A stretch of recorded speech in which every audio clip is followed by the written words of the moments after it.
परस्तिश मरकज़ 7 बाब और 7वीं आयत में लिखा है, ये बेफ़ायदा मेरी परस्तिश करते हैं और इंसानी अहकाम की तालीम देते हैं। मसीही होते हुए हम सब का ये फ़र्ज़ है कि हम अपनी कलीसिया में देखें कि क्या ऐसी तालीम तो नहीं दी जाती जो इंसानी अहकाम के मुताबिक है।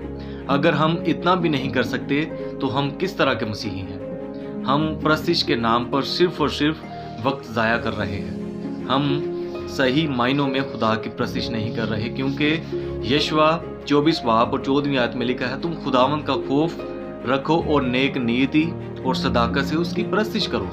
क्या आज हम में से कोई ऐसा शख्स है जो ये दावा कर सकता है कि वो सदाकत और नेक नीति और खौफ रख कर खुदा की परस्तिश करता है? और यूहन्ना 4 बाब और 24वां आयत में लिखा है, खुदावंद रूह है और ज़रूर है कि उसके परस्तार रूह और सच्चाई से उसकी परस्तिश करें। और क्या हम मसीही होते हुए अपने इर्द गिर्द सच्ची तालीम और झूठी तालीम, सच्चे उस्ताद और झूठे उस्ताद में फ़र्क देख सकते हैं या नहीं देख सकते?